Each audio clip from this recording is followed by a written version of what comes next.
আজকে তোমাদের সামনে এসে গেছে একটা সিম্পল কিন্তু টেস্টি একটা ডিশ নিয়ে, যেটা হলো কারি পকোড়া। সেটা বানানোর জন্য কী কী লাগবে? দই লাগবে, বেসন লাগবে, কারি পাতা নিতে পারো, আর ঘরে যেসব মশলা আছে সেসব নিয়ে নেবে। এবার স্টার্ট করা যাক। প্রথমে দইটাকে একটা পাত্রে ঢেলে নিয়ে তার মধ্যে একটু বেসন দিয়ে তার ভিতরে লবণ, লঙ্কার গুঁড়ো, জিরে পাউডার এসব অ্যাড করে একটু জল অ্যাড করে ভালো করে মিশিয়ে ওটাকে রেখে দেবে।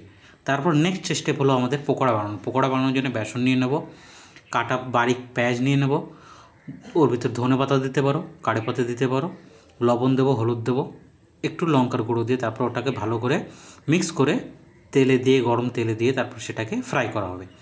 ফ্রাই করে কমপ্লিট হওয়ার পরে যেই ফ্রাই লাল লাল করে ফ্রাই করে নেবে পকোড়াগুলো, সেটাকে এবার আলাদা করে রাখবে।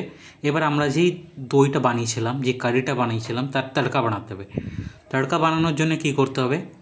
তেল নিতে হবে, তেলের মধ্যে কাটা বারিক পেঁয়াজ নিয়ে নেবে, পেঁয়াজ নিয়ে আর জিরে নিয়ে নেবে, আর কিছু কাড়োপত্তি নিয়ে নেবে।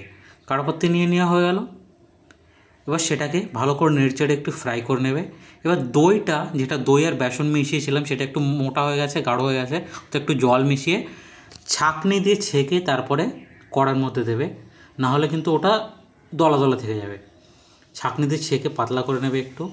তারপরে যেই দেখবে ফার্স্ট উবাল এসে গেছে, ভালো করে ফোটা স্টার্ট হয়ে গেছে দইটা, তোমার কারিটা ফোটা স্টার্ট হয়ে গেছে, তার মধ্যে ওর মধ্যে যে পকোড়া ভাজা ফ্রাই ছিল সেগুলো দিয়ে ভালো করে নেড়ে ছেড়ে 4-5 মিনিট ওটা রেখে ঢেকে ভালো করে জ্বালিয়ে নামিয়ে দেবে।